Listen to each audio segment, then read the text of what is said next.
เนี่ยเหมือนเป็นประเภทแบบอยากเห็นเพื่อนเป็นดารามันเอาชื่อหนูอะไปสมัครกับพวกโมเดลลิ่งที่พาเด็กไปแคสโฆษณาแบบเอาชื่อหนูไปสมัครแล้วเพื่อนหวังดีอะไปส่งให้ทุกโมเลยอยู่ดีๆวันหนึ่งก็แบบมีโมเดลลิ่งโทรมาวันนี้มีแคสที่นี่นะคะมาไหมอะไรอะ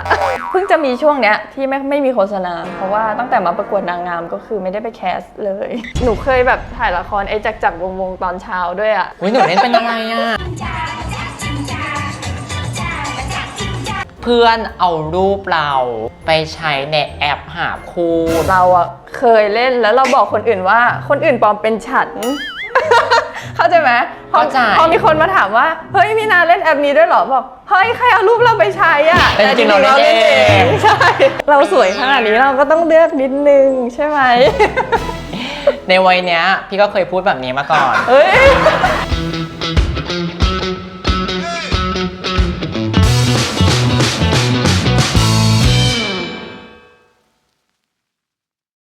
ขอต้อนรับน้องมีนาค่ะ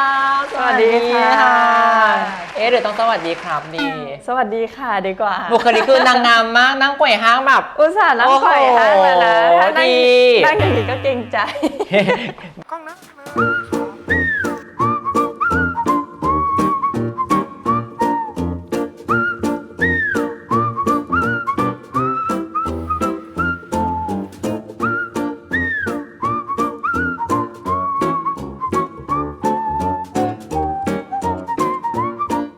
เคยเห็นแบบควีนวาเลนติน่าเวลาเขานั่งป้านั่งไขว่ห้างอะนั่งไขว่ห้างแต่แบบเข่าต้องแบบห้ามชนกันอะจริงเหรอ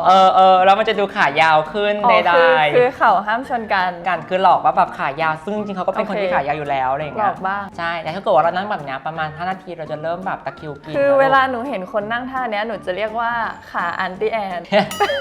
คนผอมจริงต้องขวิดหน้าเป็นเลข8เลยแต่เราไม่จำเป็นนั่งฟิลแบบสบายๆได้เหมือนนั่งกับพี่สาวน้องสาวคุยกันอยู่ท่านี้จนเสร็จก็น่าจะตะคริวขึ้นค่ะไหนตะคริวขึ้นทำท่าไงตะคริวเก่ง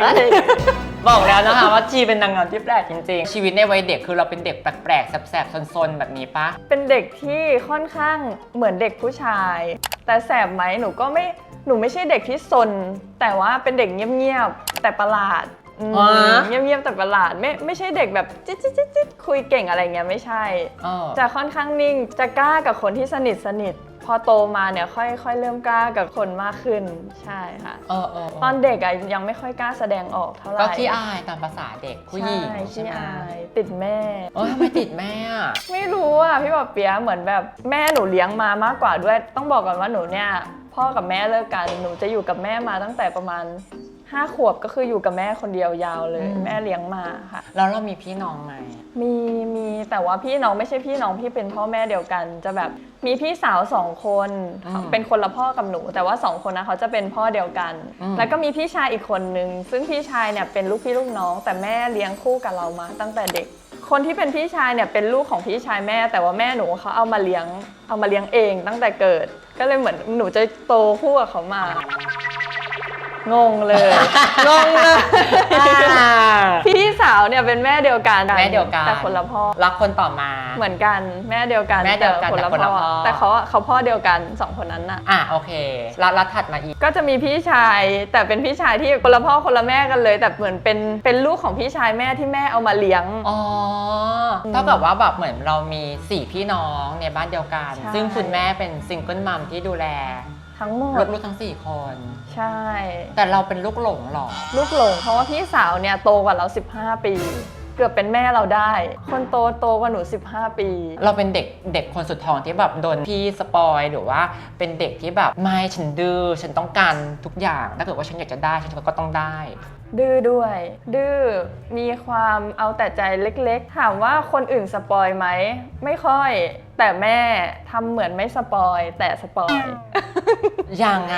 เล่าให้ฟังหน่อยเขาก็จะดุเราเวลาที่เราทำผิดแล้วก็ทำให้เราอยู่ในร่องในรอยไม่ให้ทำอะไรจะแบบจัดเราไว้อยู่ในกรอบแต่ถามว่าอยากได้อะไรได้ไหมได้คือแม่ไม่ได้มีตังค์แต่เขาก็จะพยายามให้เราในสิ่งที่เราต้องการหาสิ่งที่ดีที่สุดให้อย่างเงี้ยค่ะแม่เล่าให้ฟังว่าหนูเป็นเด็กที่ไม่เคยอยากได้ของเล่นเลยจริงเหรอหนูไม่มีของเล่นเลยคืออาจจะมีตุ๊กตาตัว2 ตัวแล้ว ไม่มีของเล่น เพราะแม่บอกว่าตอนเด็กหนูเคยไปตรงห้างอะค่ะแล้วบอกว่าอยากได้ของเล่นอันนี้แม่บอกว่าแม่ไม่มีตังค์เอาเงินเนี่ยไว้กินข้าวดีกว่าไหมหลังจากนั้นหนูไม่อยากได้ของเล่นอีกเลย อุ้ยแม่ไม่ให้อย่างเงี้ยเราแบบมีไปอ้อนพี่ๆมาซึ่งเขาอายุห่างกว่าเราเขาน่าจะโตเป็นผู้ใหญ่อาจจะมีตังค์เก็บมากกว่า ไม่ค่อย แต่เขาก็เคยให้เงินอยู่นะถ้าในเท่าที่จำได้เหมือนจะเคยให้เงินอยู่แบบ500อะไรอย่างเงี้ยตอนที่เขาเพิ่งเรียนจบแต่หนูไม่เคยอ้อนขอตังค์พี่อ่ะคือจะขอแต่แม่เหมือนในความคิดเรารู้สึกว่าเราสามารถขอแม่ได้นะ แต่พี่อยากรู้ว่าเรามีโมเมนต์ที่แบบถามหาคุณพ่อไหมนะคุณพ่อล่ะคุณพ่อแม่แล้วพ่อไปไหนอย่างเงี้ย คือหนูเหมือนรู้ด้วยตัวเองว่าเขาน่าจะมีปัญหากันแล้วก็คงไม่มาอีกเหมือนแม่จะบอกว่าไม่มาแล้วแบบบาบ้าไม่มาเรียกพ่อว่าบาบ้ามันเป็นภาษา พ่อเป็นคนอิหร่าน ใช่ค่ะแม่ก็บอกไม่มาแล้วอะไรอย่างเงี้ยแล้วหนูก็แทบจะไม่เคยได้ถามเลยเพราะว่าปกติเวลาตอนที่พ่ออยู่หนูจะเป็นเด็กที่ติดแม่มากต่อให้พ่ออยู่หนูก็จะเรียกหาแต่แม่ให้แม่อุ้มอะไรอย่างเงี้ยแสดงว่าคุณแม่น่าจะเป็นคุณแม่ที่ดูแลลูกเก่งต้องไหมครับแม่ดูแลเต็มเหมือนพ่อหนูค่อยๆโตมาหนูค่อยๆเก็ตไปเองว่าอ๋อไม่อยู่แล้ว จริงๆหนูไม่รู้ว่ามันขาดไหมลึกๆมันอาจจะขาดก็ได้นะแต่แค่มันไม่ได้รู้สึกโศกเศร้าต้องมานั่งร้องไห้อะไรอย่างเงี้ยค่ะใช่แล้วเวลาแบบวันพ่ออะไรอย่างเงี้ยล่ะอ๋อแม่ไปโรงเรียนใช่แม่รวบตึงหมดเลยใช่เขาจะมีแบบจัดโต๊ะเอาไว้ให้สำหรับวันพ่อก็จะมีแบบคุณพ่อแล้วก็จะมีแม่เราโดดมาคนหนึ่งคือแม่ไปตอนนั้นหนูรู้สึกว่าวันพ่อแบบพ่อไม่มีก็คือแม่มาแทนไม่ได้รู้สึกว่าแปลกแต่พอนึกกลับไปมันก็แปลกเหมือนกันวะ ตอนเด็กรู้สึกไม่แปลกโตขึ้นมาก็แปลกปะวะแต่ก็ดีแล้วแม่ก็ไปแทนแม่น่ารักเนาะแม่ก็แบบเป็นทุกอย่างให้ลูกๆแล้วใช่ต้องบอกก่อนว่าหนูเป็นคนที่ไม่มีอยู่กับแม่มาไม่มีพ่อแต่ว่าหนูจะมีความทรงจำเกี่ยวกับพ่อที่ดีมากๆเพราะว่าแม่หนูเนี่ยจะกรอกหูหนูเลยว่าโหยพ่อดีอย่างนั้นพ่อเก่งอย่างนี้พ่อหล่อมากพ่อคือแม่ไม่เคยมาป้อนข้อมูลที่ไม่ดีของพ่อเลยน่ารักเขาจะสร้างให้หนูภูมิใจในตัวพ่อแล้วหนูทุกวันนี้เวลาหนูนึกถึงพ่อหนูภูมิใจมากหนูชอบอวดลูกพ่อฉันหล่อมากนะอะไรอย่างเงี้ยพ่อฉันดีอะไรอย่างเงี้ยดูทรงแล้วน่าจะได้แบบว่าเครื่องหน้าจากพ่อด้วยเพราะว่าเป็นคนที่ตาโตแล้วก็คิ้วคมเข้มถ้าคนที่เห็นรูปพ่อจะพูดเป็นเสียงเดียวกันเลยว่าคือถอดกันมาเลยแขกขาวใช่แต่หลายๆคนเข้าใจผิดนะว่าน้องแบบเป็นคนจีนใช่คนจะบอกว่าหนูหน้าจีนแต่หนูเป็นลูกครึ่งอิหร่านแสดงว่าหนูต้องได้แม่มาบ้างแม่เจือปนเพราะแม่เป็นแบบไทยจีนแล้วเวลาเราตรุษจีนอะไรอย่างเงี้ยเราได้แบบมีโอกาสฉลองอะไรกับเขาป่ะหรือว่าฉลองทิพย์ที่บ้านแม่ยายก็จะไหว้ตรุษจีนค่ะแต่ถ้าบ้านที่หนูอยู่กับแม่ก็คือไม่ไหว้กันละไม่ไหว้กันละปล่อยให้เป็นของคนรุ่นก่อนเรา พี่ก็พอๆกันขนาดพี่มีเชื้อสายจีนฝั่งพ่อฝั่งแม่พี่ก็ไหว้ก็คือไหว้จบแต่ไม่ได้จำพิธีรีตองอะไรก็ให้พิธีเป็นเรื่องของคนแต่พี่บอกเปียหน้าจีนไม่เล่นมุกดีกว่าจีนอะไรคะจีนเตี้ยแต่เห็นบอกว่าทำงานตั้งแต่ตอนเด็กๆเลยเป็นไงตื่นเต้นเหรอเราต้องพูดออกมาเลยว่าเราตื่นเต้นถ้าเราเก็บไว้มันจะยิ่งตื่นเต้นแล้วจะไม่จู่ๆจับมือแบบว่าเหมือน2 คนสุดท้ายประกาศผลค่ะจะต้องมีคำถามด้วยว่าอยากจับมือกับใครใน Miss Grand Thailand ด้วยว้าวอยากจับมือกับใครล่ะนึกก่อนเลยเดี๋ยวมีคำถามนี้แน่นอนโอเคโอเรกาโน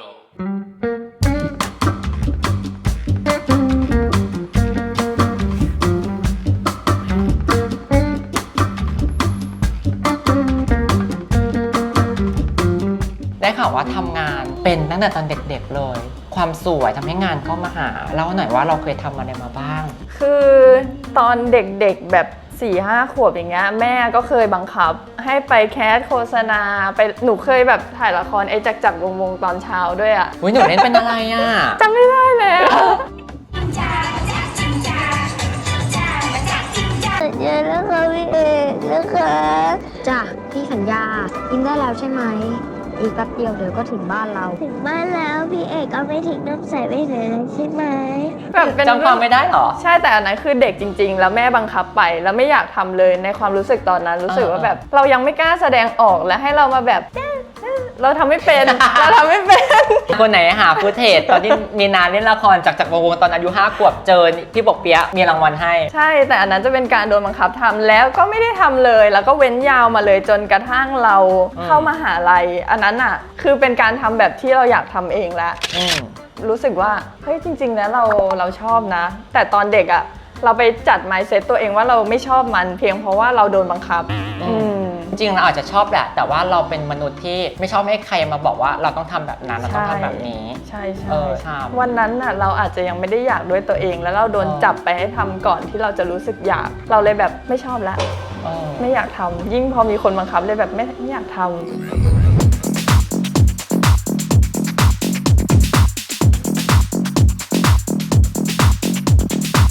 เป็นดาราเล่นละครตั้งแต่5 ขวบรับงานโฆษณานางแบบภาพนิ่งนี่คือเริ่มตั้งแต่กี่ขวบนะคะถ้าถ่ายโฆษณาเนี่ยหนูเริ่มเข้าไปทำด้วยตัวเองประมาณตอนอยู่ปี2ค่ะไปแคสน่าจะ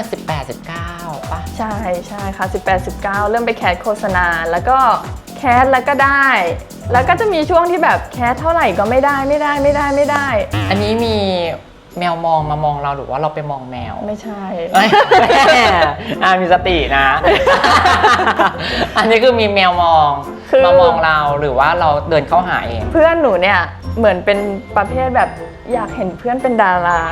อยากเห็นเพื่อนแบบทำนู่นทำนี่มันเอาชื่อหนูอะไปสมัครกับพวกโมเดลลิ่งที่พาเด็กไปแคสโฆษณาแบบเอาชื่อหนูไปสมัครแล้วเพื่อนหวังดีไปส่งให้ทุกโมเลยอยู่ดีๆวันหนึ่งก็แบบมีโมเดลลิ่งโทรมาวันนี้มีแคสที่นี่นะคะมาไหมหนูอะไรอะ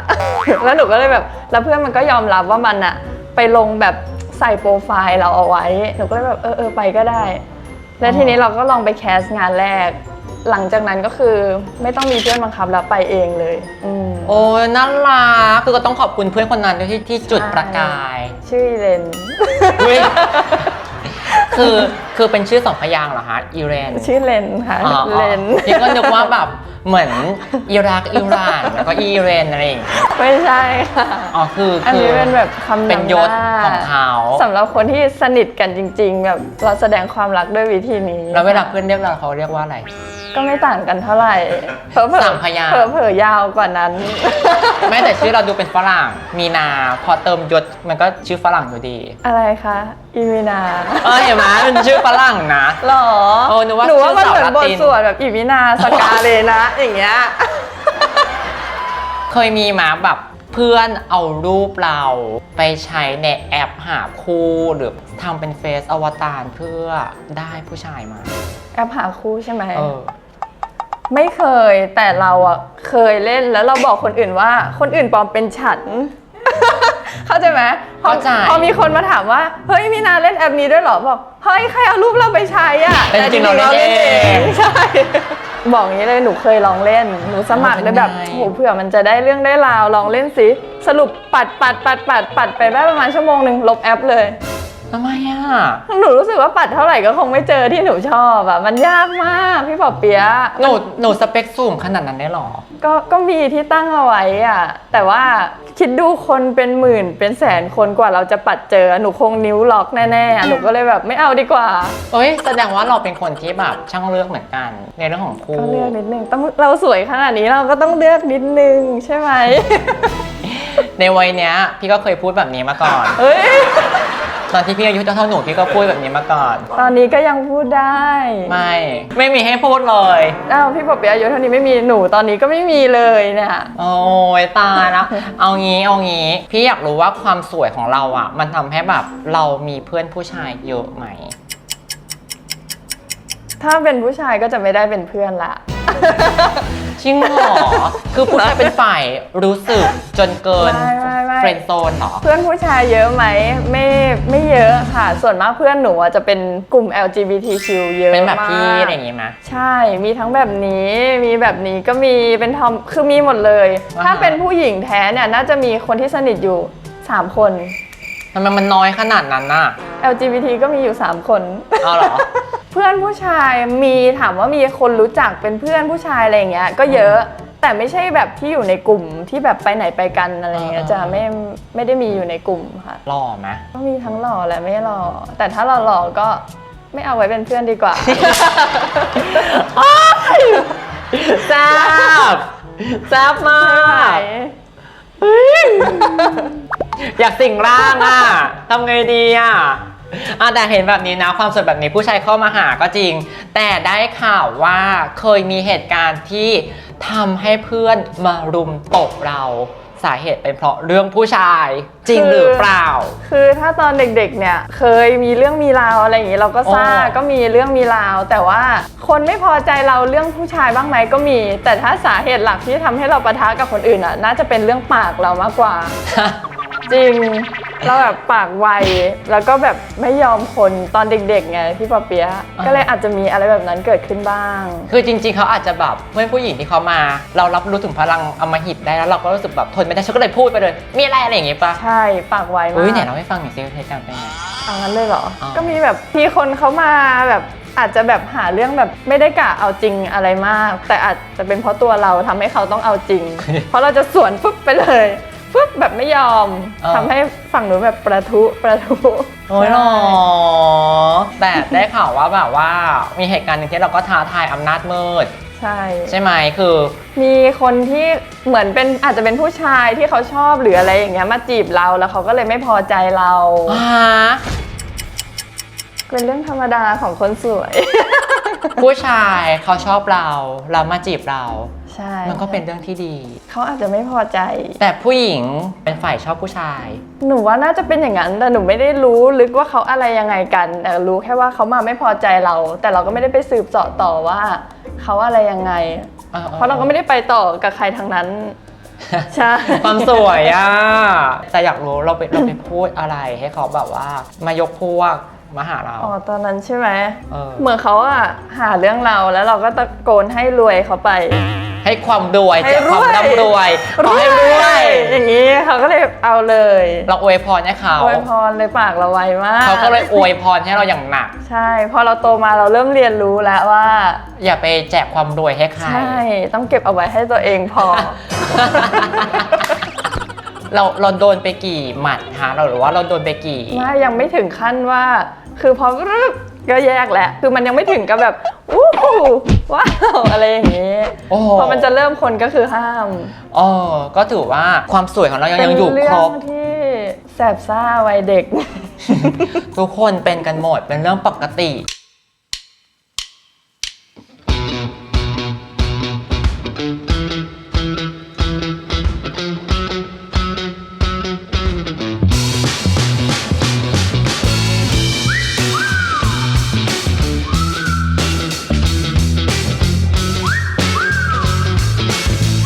ด้วยความที่เราเป็นดาราในวัยเด็กสังคมดารานางแบบอะไรแบบเนี้ยเขาแบบมีแก่นแย่งชิงดีชิงเด่นเหมือนสงครามนางงามไหมคะ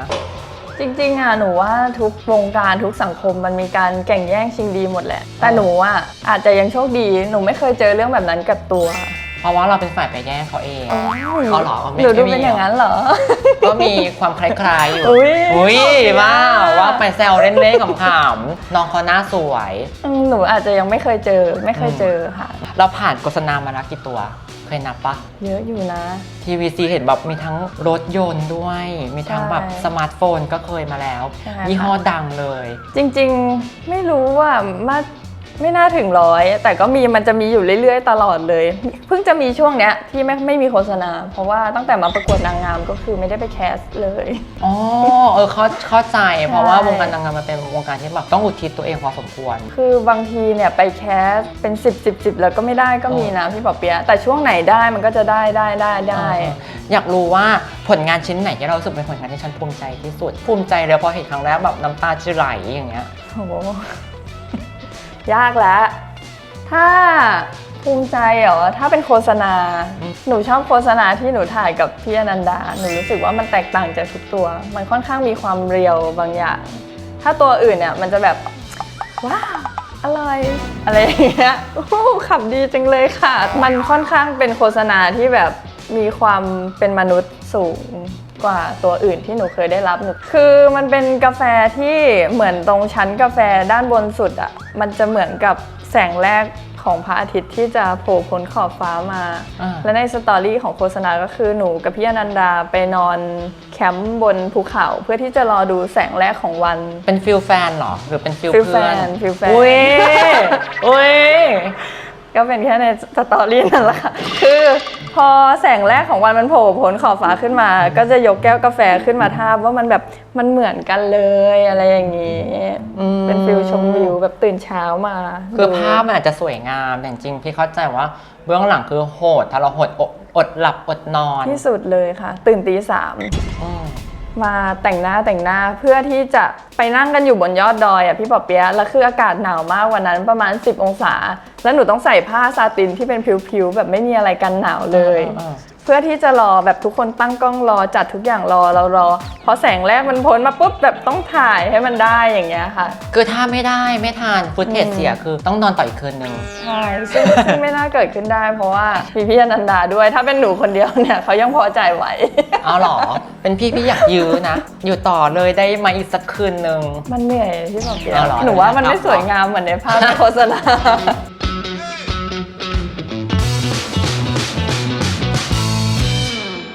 มีผลงานเยอะมากมายขนาดนี้ทั้งโฆษณาทีวีซีเรามีเอเจนซี่หรือแบบมีสัญญาอะไรผูกมัดไหม จริงๆ แล้วหนูไม่ได้เซ็นสัญญาอยู่กับที่ไหนเลย แต่แค่มีผู้จัดการที่ดูแลเราอยู่ หางานให้ดูแลงานในวงการ แต่ว่าไม่ได้อยู่ช่องไม่ได้อยู่สังกัดไหนค่ะ ไม่ติดสัญญาใช่ อ๋อไม่ได้มีสัญญาผูกมัด ใช่ค่ะ ไม่พี่ถามเผื่อไว้แบบเกิดแบบพี่นวัดเขาอยากจะให้เราเป็นหนึ่งในทีม ครอบครัวมิสแกรนด์ไทยแลนด์แล้วแบบ ก็พร้อม ติดสัญญาไหม ค่ะ นะสัญญาจะทับซ้อนอะไรอย่างงี้ไหมสรุปไม่มีหาย พ ห่ว ร้อง มค่ะ พร้อมเข้าไปอยู่กับบอสมาก ขอแค่บอสบอกว่าหนูจะพุ่งตัวเข้าไป มีนจะบอกบอสนี่เราบอกมากล้องนี้เลยกล้องนี้เลยบอสดูอยู่แน่นอนสวัสดีค่ะบอส สวัสดีค่ะบอส มีนานะคะ บอสน่าจะพอเห็นหน้าเห็นตาหนูแล้ว อยากให้บอสจำหน้าหนูไว้ เพราะว่าหนูอาจจะเป็นมิสแกรนด์ไทยแลนด์คนต่อไปก็ได้ค่ะ บอกเขาไปสิว่าเราเป็นดรัมเมเยอร์ที่สวยที่สุดในวัน ใช่ บอสจำหนูได้ไหม หนูเป็นดัมเมเยอร์สีดำและหนูชักเขยอจนหน้าตั้งแล้วกลับมาปวดไปทั้งตัวเลย หนูทำเพื่อบอสค่ะ แล้วชนะไหม ชนะค่ะสีดำได้เหรียญทอง หรอแล้วกองเชียร์ดรัมเมเยอร์ได้รางวัลบ้างไหม กองเชียร์เหรอ ไม่ได้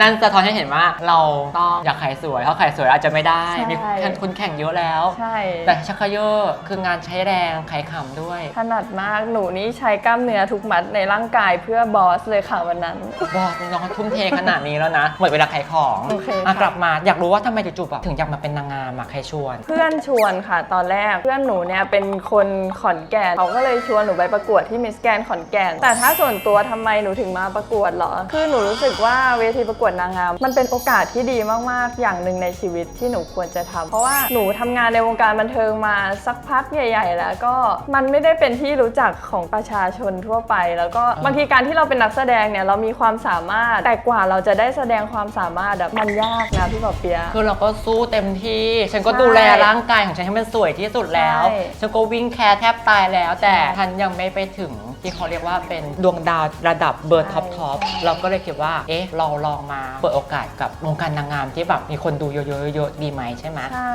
เพราะว่าถ้าเราอยู่แค่ตรงนั้นเนี่ยเราไม่รู้ว่าเมื่อไหร่คนอื่นถึงจะได้เห็นความสามารถของเราเห็นตัวเรา แต่ถ้าเรามาประกวดนางงามเนี่ยเราได้แสดงความสามารถเลยมีคนที่เขาพร้อมที่จะดูเราอยู่ค่ะ ซึ่งคนก็พร้อมเยอะมาก เพราะว่าทันทีที่เราเปิดด้อม คนเข้ามาแบบจนด้อมแตก 5,000 คนเต็มภายใน 1 คืนจริงหรือเปล่า 1 คืนไหมเหรอ อาจจะ 2 คืนค่ะ 2 คืน โอ้ยน้องโคตรเป็นคนถ่อมตัวเห็นไหมเขา พูดความจริงเลยนะจริงๆถ้าเป็นฉันอะอ๋อใช่ค่ะ ใช่หนึ่งคืนอย่างเงี้ย จริงๆ ตอนนั้นน่ะหนูไม่รู้ด้วยนะว่าสิ่งเนี้ยมันคือแบบมันเยอะมากๆ เพราะหนูไม่รู้หนูไม่เคยอยู่ในวงการนางงามมาก่อนหนูไม่เคยมีด้อมหนูไม่รู้ว่าด้อมคนอื่นอาจจะแบบเขามีเท่าไหร่กันหรือว่าเขาต้องเปิดนานเท่าไหร่ถึงมีเท่านี้แต่หนูก็รู้สึกว่ามันเยอะสำหรับหนูไม่คิดว่าจะมีคนแบบเข้ามาชอบเราชื่นชมเชียร์เราขนาดนี้แต่รู้สึกดีใจมากจริงๆค่ะ จนตอนนี้มีด้อมที่ 2 แล้วก็คนก็อยู่หลักพันเหมือนกัน ชื่อด้อมว่า ด้อมเจ้าหางพองค่ะ แล้วด้อมแรกชื่อว่า เจ้าขนฟู อยากรู้ที่มา นั่งอยู่ตรงนั้นนะ ขอเชิญ เอาไว้ เจ้าขนฟูและ หางทอง หางทองมาด้วยเลยค่ะอ่ะทีวีหยิบมาฮะ อุ๊ย โอ้ยตายแล้วน้องคือเมนูอาหารใช่หรือไม่ อย่า โอ้ยตายแล้วมาเป็นกล่องอาหารเลยนึกว่าอาหารจีน อัน ไช นี้ นีส คือที่มาของด้อมสองเฮ้ยพี่แบบเบียร์จะกล้าจับมันไหมคะ นี่ สวัสดีครับผมชื่อเจ้าหางพองไม่ใช่เขาชื่อโง่ย่นนะทุกคน หมูยอ เขาชื่อโง่ย่นแต่ว่าที่ตั้งชื่อด้อมว่าหางพองเพราะว่าหางเขาอ้วนมาก จริงเหรอ ใช่ โอ้ยตายแล้วมีวิธีเทคนิคในการเข้าหาน้องไหม คะว่าแบบ น้องเขา เราต้องเริ่มจับตรงไหนก่อนยังไงก่อนให้น้องแบบไม่ตวัดลิ้นมากัดพี่ น้องไม่กัดยังไงก็ไม่กัดพี่ อุ๊ ป ย อ น้อง เปียะ จ้องเราอะ ลองลูบหัวเฉยๆก็ได้ แอะ นิดหน่อยนะเนี่ย เฮ้ย ดูสิ เฮ้ยน้องนุ่มนิ่มอะ ไม่น่ากลัวอย่างที่คิดดูหน้ามันสิทุกคน คือน้องไม่น่ากลัว แต่ตอนเนี้ยคือเรากลัวในการใช้แรงเพราะว่าน้องเหมือนสกินน้องน่าจะบอบบางเนี่ย บอบบางนิดนึง คือเราก็ ค่ะ กลัวออกแรงเยอะแล้วเดี๋ยวน้องจะปวด ใช่ ช้ำน้องกัดไหม ไม่กัดค่ะยังไงก็ไม่กัด แต่น้องหน้าเหมือนคนนะ ว้าวพี่ปอเปียะกำลังจะพูดอะไรหรือเปล่า เว้ยหน้ายิ้มด้วยอ่ะ นี่พี่ปอเปียะบอกว่าหน้าเหมือนหนู อุ้ยนักกีอายไลเนอร์เหมือนกันด้วยอ่ะอายไลเนอร์น้องมีอายไลเนอร์แบบสีดำสีขาวสีน้ำตาลนี่เขาก็มีสีดำสีขาวสีน้ำตาลเหมือนกันน่ะน้องให้กำลังใจแม่ เปียะไม่กลัวมันนะน่าประหลาดใจ คุณเคยแล้ว อยากไปสู่โลกกว้างนะใช่ไหมลูก น้องหนูยศอยากกระโดดนะลูก ไม่ได้นะ พี่พีให้กี่คะแนนคะให้10เลยเหรอนี่ว่ายังแค่7นี่ว่าจะได้มากกว่านี้มีนา เดี๋ยวตอนตัวเองถ่ายนะ เกินสับแรกมีนาคิดซะว่ากล้องเนี่ยคือเพื่อนผู้ชายคนนั้นที่หนูเล่าให้พี่ฟังในการคุณน้องให้กำลังใจแม่สุดฤทธิ์ ไม่ปอกเปียกต้องทำโปรดักชั่นใหญ่มากเลยเนี่ย นี่ชอบมันขึ้นประมาณนี้นะ เอาไปดูมอนิเตอร์ก่อนไปดูมอนิเตอร์กันถ้าโคสอัพอะเราตรงมืออะปอกเปียกเอาน้องตุ๊กกี้ไปวางมันมึงคุณจะลองได้ปะ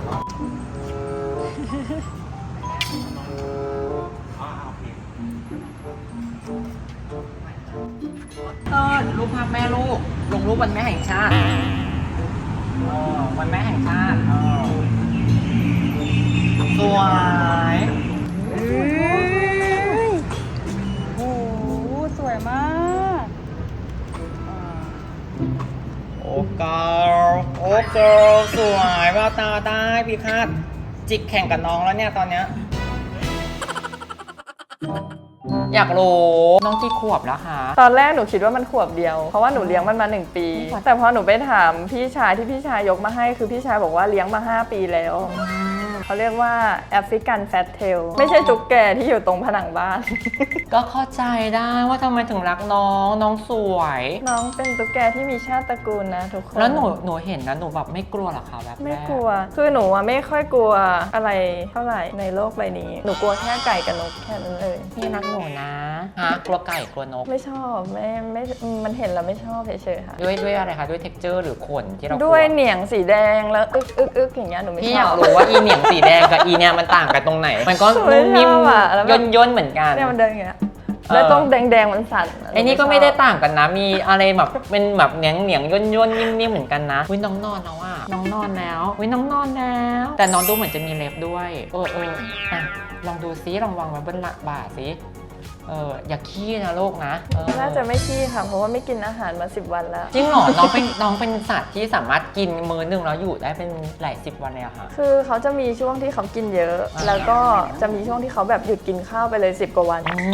เพราะว่าสารอาหารที่เขากินไปอ่ะเขาจะไปสะสมไว้ตรงหางเขาพอช่วงที่เขาไม่กินอาหารเนี่ยเขาก็จะดึงสารอาหารตรงนี้ออกมาใช้ คือสังเกตได้ยังพองอยู่แปลว่าเขายังไม่หิว ใช่ แล้วน้องเขากินอะไรคะเวลาน้องหิว กินหนอนตัวสดๆนะคะที่เป็นหนอนแบบ สั่งใบไม้อย่างเงี้ยเหรอ ใช่หนอนตัวขาวๆเยอะแยะ เราอย่างตัวเนี้ยชื่อหางพองด้อมแรกชื่อ ขนฟู มาจาก อันนั้นมาจากแมว เพราะว่าหนูเลี้ยงแมวด้วย น้องเหมียว ใช่ โอเคเลิศแต่พี่อยากรู้ว่าอะไรที่ทำให้เราจู่ๆแบบเราถอนตัวจากจังหวัดที่แบบเขาเรียกได้ว่าเป็นจังหวัดใหญ่ทางภาคอีสานคือจังหวัดขอนแก่น ซึ่งตอนนั้นน่ะเราได้รับเสียงคือคามากในงานเปิดตัวในวันออดิชั่น เสียดาย สั มาก พักหนึ่งเราก็ต้องถอนตัวไป ใช่เพราะว่าหนูอะติดคิวถ่ายละคร ซึ่งมันตรงกับวันพรีริมเลย ถ้าเกิดวันพรีริมเราไม่สามารถไปได้ก็เท่ากับเราไม่มีคะแนนแล้วอะพี่ปอเปียะตอนแรกหนูเสียดายมากหนูกะว่าไงหนูจะเอามงจังหวัดนั้นให้ได้เลยไปขนาดนั้นแล้วมันฉี่หรือเปล่าโอเค อย่าชี้ใส่แม่ลูกเดี๋ยวจะมีตำนาน ก็เลยแบบไม่เป็นไรก็เดี๋ยว มา เดี๋ยว เอามาให้ หา พี่มา จังหวัดใหม่ก็เลยถอนตัวไปก่อน จังหวัดใหม่แต่ก็ยังคงเป็นภาคอีสานอยู่ดี ใช่ นครราชสีมาบุรีรัมย์กับตำนานที่เขาบอกให้เราเลือกจังหวัดไหนแล้วเราก็บอกว่าเลือกบุรีรัมย์ค่ะ เพราะบุรีรัมย์ก็แค่ปากซอย มีนาขอเลือกมงที่จังหวัดบุรีรัมย์ค่ะ เพ เพราะว่าอย่างที่เรารู้กันจังหวัดบุรีรัมย์โดดเด่นมากๆในเรื่องของกีฬา ซึ่งมีนาเองเคยเป็นนักกีฬามาก่อนมีนาเลยอยากเป็นตัวแทนของจังหวัดนี้ และเหตุผลที่มีนาควรจะมงเพราะว่ามีนาเป็นคนที่มีความอดทนและมีความพยายามกับทุกเรื่องที่มีนาทำมีนาเป็นนักสู้ และมีนาพร้อมที่จะเรียนรู้ตลอดเวลา ถึงแม้มีนาจะอยู่กรุงเทพแต่มีนาก็จะบอกว่าบุรีรัมย์ก็แค่หน้าปากซอยแต่เราจะไปมองอีกที่หนึ่ง แต่ว่าไม่เป็นไรบุรีรัมย์ไกลไปแล้วตอนนี้โคราชก็แค่ปากซอยละกัน โอ้พี่อยากรู้ไม่กลัวหรอภาคอีสานเขาว่ามีแต่ตัวเด็ดๆ ทั้งออยจุฑามาศเอลซ่าไผ่หลิวคณาอย่างเงี้ย ไม่กลัว คือมีหลายคนพูดกับหนูนะว่าทำไมเลือกภาคอีสานแบบตัวเต็งเยอะมาก คือหนูคิดว่าถ้าเกิดหนูอยากเข้าแค่ท็อป 5หนูอาจจะต้องเลือกภาคที่มีโอกาสเข้าสูงง่ายๆแต่หนูไม่ได้อยากเข้าแค่ท็อป 5หนูอยากได้มงทองถ้าหนูจะเอามงทองไงหนูต้องวัดกับทุกคนอยู่ดีแล้วหนูก็เลยไม่รู้จะหลบไปทำไมคือต่อให้เราหลบไปภาคอื่นเราก็ต้องไปเจอเขาอยู่ดี ใช่ถ้าเราจะเอาที่1เราก็ต้องวัดกับทุกคนอยู่ดีใช่ไหมพี่ป๊อปเปีย โอ้ไม่อยากรู้ สมมติเจอคำถามเนี้ยคุณอยากให้คุณประยุทธ์จันทร์โอชาเป็นนายกรัฐมนตรีต่อหรือไม่เพราะเหตุใดโอ้โหเป็นคำถามที่ง่ายที่สุดในชีวิตตั้งแต่เคยเจอมาเลยค่ะ ไม่อยากอยู่แล้วค่ะ เราเห็นกันอยู่ว่าเขาได้มาโดยวิธีที่ไม่สุจริตแล้วก็บริหารประเทศล้มเหลวขนาดนี้หนูเชื่อว่าไม่มีใครอยากให้เขาอยู่ต่อค่ะหรือพี่ป๊อปเปียอยาก พี่ก็เราเข้าสู่คำถาม โอเค ต่อไป ค่ะ ไม่อยาก โอเค ไม่ รู้ อ เรื่อง ยาก ค่ะ เบื่อแล้ว เกิน8 ปีแล้วอ่ะ เกิน8 ปีที่ผ่านมาฉันมีผัวไป2 คนฉันยังไม่ดีฉันยังบอกเลิกได้อะตอนนี้คือทำไมเราบอกเลิกตั้งกี่ครั้งแล้วไม่เห็นเลิกกับเราสักทีนึงเลยเขารักเราขนาดนั้นได้หรอ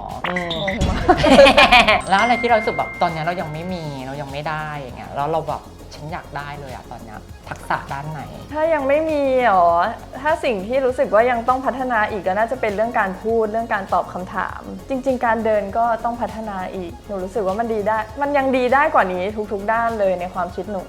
แล้วเรื่องของการร้องเพลงอะไรหลายคนลุ้นลืมเลยลืมพูดเดี๋ยวเราจะไปเรียนร้องเพลงแล้วนะคะทุกคนมันมีเรื่องของรอยสักที่หลายๆคนแบบว้าวฮือฮาคือหลายๆคนบอกว่านางงามที่มีรอยสักเวลาประกวดนางงามก็ต้องแบบมีลบคอนซีลเลอร์อะไรอย่างเงี้ยรองพื้นกรบใดๆทำไมเราถึงแบบกล้าที่จะโชว์คือจริงๆถามว่ากบได้ไหมกบได้ค่ะแต่รอบที่หนูออดิชั่นแล้วหนูเปิดรอยสักไปเลยเพราะหนูรู้สึกว่ามันเป็นรอบแรกที่ทำให้ทุกคนได้รู้จักตัวตนเราและรอยสักเรามันก็มีหลายจุดคือเสี่ยงเลยคือถ้าเขาชอบว่าถ้าไม่ชอบก็ไม่ต้องชอบหนูกะว่าหนูวัดดวงไปเลยแล้วหนูก็คิดว่าเปิดให้เขารู้เห็นเราในทุกๆด้านไปเลยแล้วให้เขาตัดสินใจว่าเขาจะโอเคไหม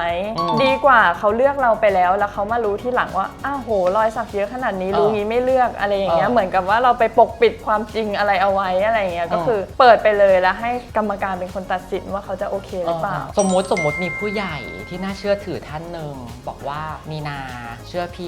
พี่วัดอะอยากให้เราลบรอยสักเราจะไปลบปะหนูจะลบต่อเมื่อบอสเดินมาบอกให้หนูลบหนูจะลบทันที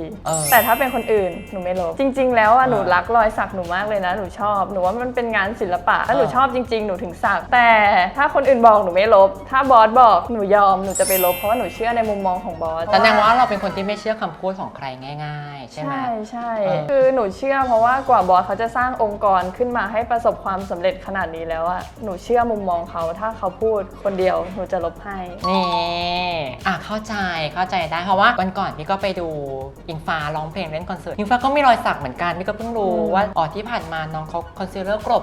เฉยๆแต่สุดท้ายก็คือมีรอยสักคนก็ยังรักเหมือนเดิมใช่หนูว่าคนดูนางงามเดี๋ยวนี้เขาไม่ได้มองเราที่รอยสักแต่เขามองที่ตัวตนเรามากกว่าว่าเรามีความสามารถมีความพร้อมหรือเปล่าเนาะใช่มันดูกันที่ข้างในความสามารถเท่านั้นและหนึ่งในความสามารถที่พี่อยากจะเห็นจากตัวหนูก็คือการถ่ายแฟชั่นแบบมัสคูลีนแบบ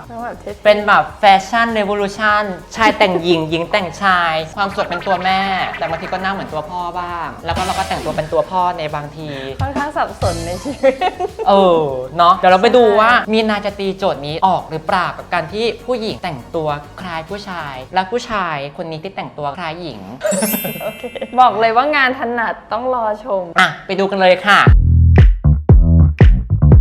คอนเซปต์ถ่ายแฟชั่นในวันนี้บอกเปียอยากให้เป็นคอนเซปต์ผู้หญิงสามารถแต่งเป็นผู้ชายได้ เพราะว่ามีนาเนี่ยเป็นผู้หญิงที่มีความห้าวๆแมนๆลุยๆไม่ซับซ้อนบวกกับในเดือนนี้มันเป็นเดือนไพร์มันเราออกมาเรียกร้องความเท่าเทียมผู้หญิงผู้ชายตุ๊ดทอมแต๋วเลสเบี้ยนเกย์สามารถออกมาทำอะไรก็ได้เป็นอะไรก็ได้ไม่ต้องสนใจใดๆแต่พอวันถ่ายแฟชั่นเนี่ยเอาคอนเซปต์เนี้ยมันก็อาจจะกว้างเกินไปก็เลยสโคปมาเป็นธีมชุดทักซิโดของ YSL ในปี 1975น่าเทปะล่ะยิปแซงโรแลงเนี่ยเขามีการเสียดสีสังคมโดยการจับนางแบบผู้หญิงมาใส่ชุดทักซิโดของผู้ชายออกไปเที่ยวกลางคืนมีการตีกะหรี่ด้วยนะเธอในภาพเนี้ยอันนี้ไม่ได้พูดเล่นนะพูดจริงคือผู้ชายไม่ว่าจะทำอะไรผู้หญิงก็สามารถทำได้หมดเลยอย่าได้แคร์และชุดในวันนี้นะคะปอเปียก็ได้จ้างทางแบรนด์ทีสิทธิ์กูตูออกแบบแล้วก็ตัดใหม่ให้เลยนะคะทั้งปอเปียแล้วก็ตัวมีนาชดามากชอบอะไรแบบ ใช่เราแบบ CEO อ่ะอันนี้ไม่ได้ตัดเช่านะคะตัดซื้อจ้าคือปอเปียยอมลงทุนเพื่อให้งานเนี่ยออกมาดีด้วยแล้วก็ชุดที่ใส่ในการถ่ายแฟชั่นในวันนี้ก็สามารถเป็นชุดที่สามารถใส่ได้ในชีวิตประจำวันตัวจริงสวยกว่าในตู้เย็นเยอะมากเลยอ่ะสวยกว่าในไมโครเวฟด้วยค่ะ ส่วนเบื้องหลังความงามของมีนานั้นนะคะก็ได้คุณกัสเมคอัพมาแต่งหน้าให้แล้วก็น้องขมิ้นมาทำผมให้ด้วยส่วนปอเปียนั้นก็ได้น้องต่อมาทำผมให้นะคะน้องต่อคือเป็นเพื่อนสมัยเรียนนะคะส่วนช่างแต่งหน้านั้นก็คือปอเปียเองค่ะแต่งหน้าตัวเองนะคะเพราะว่าอะไรงบหมดค่ะประหยัดค่ะ พวกเธอถ้าเกิดว่าอยากจะซัพพอร์ตฉันน่ะไม่ต้องถามนะว่าได้ที่บัญชีอะไรกดสั่งซื้อเครื่องสำอางแบรนด์ PP The Cosmetics วันนี้ปอเปียใช้อายแชโดว์ของตัวเองในการแต่งหน้านะคะมี2เฉดสีด้วยกันก็คือสีสตรอเบอรี่แชมเปญแล้วก็สีเรดไวน์ฟาดตาแบบสีฉ่ำไปเลยนะคะอุดหนุนกันได้นะคะตลับละ599 บาทนะคะทักไปที่ Line @นำหน้าแล้วก็ PP The Creative นะคะ@นำหน้า PP The Creative ใครที่ดูคลิปนี้นะคะบอกเปียก็จะมีของแถมให้ด้วยนะคะตอนนี้เหลือไม่ถึง200ตลับแล้วค่ะหมดเลยนะคะขี้เกียจผลิตเพิ่มแต่ว่าเดี๋ยวจะทำสินค้าตัวใหม่มานะคะอยากบอกว่าการถ่ายงานกับมีนาในวันนี้นะคะมีนาเนี่ยมีความเป็นมืออาชีพมากจุดเด่นจุดแข็งของน้องเลยก็คือการใช้สายตาสื่ออารมณ์ถึงแม้ว่าน้องเนี่ยจะมีประสบการณ์การถ่ายงานโฆษณามาแล้วมากมายนะคะแต่บอกเลยนะคะว่างานถ่ายแฟชั่นไม่ว่าจะเป็นภาพนิ่งแล้วก็แฟชั่นวิดีโอเนี่ยยากกว่างานโฆษณานะงานโฆษณายังมีเส้นเรื่องสตอรี่บอร์ดยังมีไดอะล็อกให้พูดแต่แฟชั่นวิดีโอเนี่ยมันไม่มีบทพูดให้น้องพูดน้องต้องใช้สายตาภาษากายในการสื่อแมสเสจออกมาให้คนดูได้รับรู้ทุกครั้งที่ปอเปียมองน้องผ่านมอนิเตอร์เนี่ยจะรับรู้ถึงความมัสคูลีนความเข้มแข็งของผู้ชายเนี่ยมาใส่ในแววตาจนเราลืมหน้าหวานๆของมีนาความแบลเป็นนางเอกโฆษณาไปสนิทเลยนะคะและนี่ก็เป็นคอนเทนต์หนึ่งนะคะที่ปอเปียอยากจะนำเสนอแล้วก็มอบให้เป็นของขวัญให้กับแฟนคลับของช่อง PP The Creative แล้วก็แฟนคลับของน้องมีนาบอกเลยนะคะว่ามีนาเนี่ยถึงแม้จะเป็นเด็กที่แข็งกระด้างนิดนึงแต่จริงๆเนื้อแท้เนี่ยน้องเป็นคนที่น่ารักมากๆเต็มที่กับงานทำงานแบบไม่มีบ่นเลยแล้วก็ไม่ต้องบรีฟอะไรเยอะสามารถทำงาน 5-4-3-2-1 เข้าเซตได้เลยโปรดิวเซอร์ทั้งหลายแหละเรียกใช้งานน้องได้เลยนะคะตอนนี้น้องเป็นศิลปินในสังกัดของ Miss Grand Thailand แล้วราคาไม่รู้ว่าตอนนี้เท่าไหร่แต่บอกได้เลยนะคะว่าคุ้มค่ามากๆคอนเฟิร์มโดยช่องปอเปีย PP The Creative นะคะใครรักคลิปนี้ชอบคลิปนี้คอมเมนต์มาบอกกันหน่อยนะคะว่าชอบมากน้อยแค่ไหนอยากซัพพอร์ตปอเปียก็กดไลค์กดแชร์คลิปนี้นะคะคลิปหน้าอยากให้ใครมาออกก็คอมเมนต์มาถ้าคลิปนี้ครบล้านวิวจะเอาอุ้มกับมีนามาออกคู่ให้ได้ใครอยากดูก็เดี๋ยวเจอเลยกด Subscribe กดติดดาวรอไว้เลยนะคะวันนี้ลาไปก่อนค่ะสวัสดีค่ะหนูประสบความสำเร็จมาจากความอิจฉาหนูพูดตรงเลยไม่ต้องมาโลกสวยกับหนูเลยถ้าประกวดนางงามแล้วได้อะไรนั่นคือสิ่งแรกที่หนูถามได้มงกุฎแล้วหนูถามถ้าเอามงกุฎแล้วมันได้อะไรต่อมันมีอะไรอีกบ้างในหัวมีแต่ชัยชนะหรอต้องได้มงใหญ่หรอคือต้องได้อะไรกลับไปคิดว่าหนูต้องเป็น1 ใน 5คือหามาอีก4 คนได้เลยหนูต้องเป็น1 ใน 5หนูลืมบทในการพูด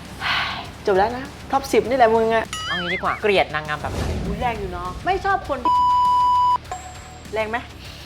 ไม่ต้องปลอมเพราะดิฉันก็ปลอมมาเยอะแล้ว